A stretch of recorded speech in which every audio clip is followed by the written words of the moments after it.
Bonjour et bienvenue à cette présentation de l'option Calcul des besoins d'achat de Sage Sensei Gestion commerciale.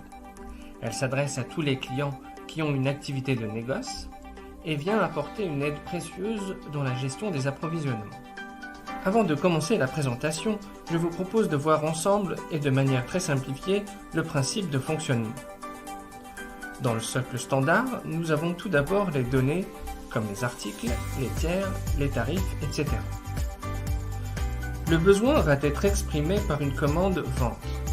Ensuite, si le stock le permet, la commande est transformée en livraison, puis en facture.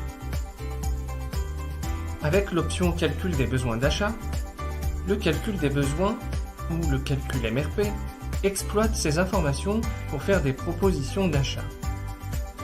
Le calcul peut également être alimenté par des prévisions générées par l'historique de facturation.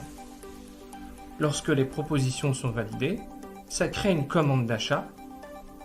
À la réception de cette commande, le stock est mis à jour pour alimenter les livraisons clients.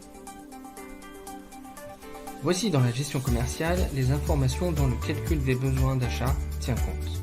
Il y a tout d'abord les articles dont voici la liste. Au niveau de l'article, dans la partie tarif fournisseur, on exploite le coefficient de conversion d'unité, le colisage, la quantité économique et le délai d'approvisionnement. Dans la partie logistique, on tient compte du délai de livraison et du délai de sécurité. Dans la partie dépôt, c'est le stock mini et le stock maxi qui sont importants.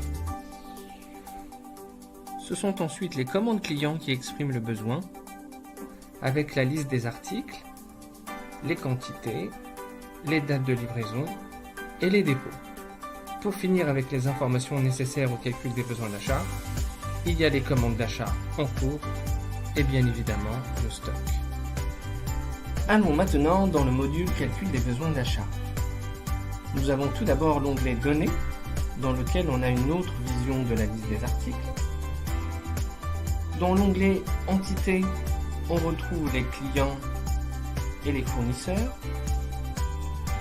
Pour le fournisseur, d'autres informations peuvent être apportées ici, à savoir les jours spécifiques de commande, d'ouverture et de livraison, ainsi qu'un calendrier de fermeture pour anticiper les approvisionnements.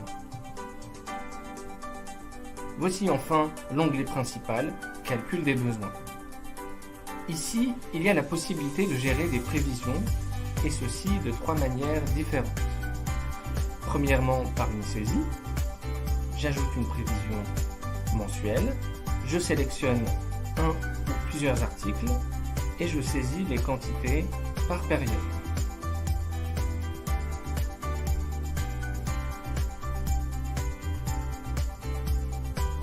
Deuxième possibilité, importer un fichier Excel qui a la même structure avec une liste d'articles et des quantités par date. Il y a enfin une troisième possibilité en générant une prévision en fonction de l'historique de vente. Je sélectionne un ou plusieurs articles, je définis les horizons d'historique et de prévision, je renseigne éventuellement un coefficient pondérateur pour affecter une progression ou une régression, et je valide pour obtenir une nouvelle prévision qui tient compte de mon activité. Je précise que cette prévision peut être exportée pour d'éventuelles modifications avant d'être réimportée. Maintenant que les besoins ont été exprimés avec les commandes, les stocks mini et les prévisions, nous pouvons lancer le calcul des besoins et analyser les propositions. Les propositions d'achat se présentent sous forme de lignes. Chaque ligne est une proposition.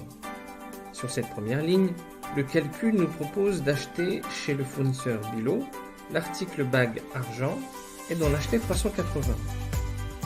La dernière colonne indique l'origine du besoin, ici une commande client. En filtrant sur les commandes à envoyer dans le mois, je diminue le nombre de lignes. Le code couleur permet d'identifier rapidement les problématiques de délai d'approvisionnement. Des lignes apparaissent en rouge car le délai d'approvisionnement ne permettra pas une réception de la marchandise à la date du besoin. Il faudra trouver une solution d'approvisionnement alternative ou informer le client du retard à venir. Pour les lignes en vert, nous sommes encore dans les temps. Ces lignes peuvent être exportées dans Excel et n'ont pas d'impact tant qu'elles n'ont pas été validées. Les propositions peuvent tenir compte de contraintes de quantité économique et de colisage. Elles peuvent être modifiées en double-cliquant sur la ligne. On peut modifier la quantité, le prix ou la date de livraison. On peut éventuellement sélectionner un fournisseur alternatif parmi ceux référencés en gestion commerciale. Il est possible de regrouper les propositions de manière à n'avoir qu'une seule livraison. Ou alors, une proposition peut être découpée en plusieurs lignes, ce qui permettrait, par exemple, de répartir l'approvisionnement sur plusieurs fournisseurs. L'analyse permet de comprendre les propositions générées avec un tableau MRP et un graphique d'évolution du stock dans le temps. Lorsqu'enfin ces propositions sont validées, elles disparaissent de la liste et génèrent des commandes en gestion commerciale.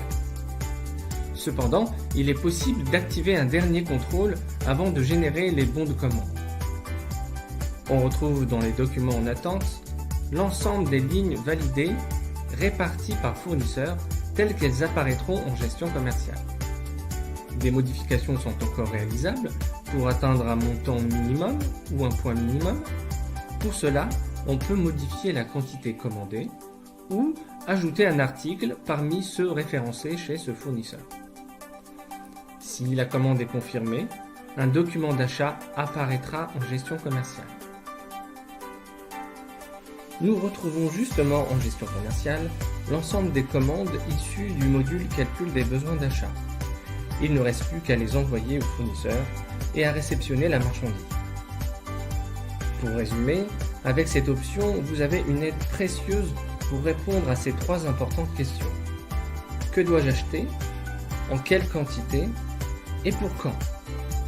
En plus de l'aide à la décision, le traitement même de la passation de commandes est simplifié, puisqu'en validant des propositions, la saisie des commandes n'est plus nécessaire.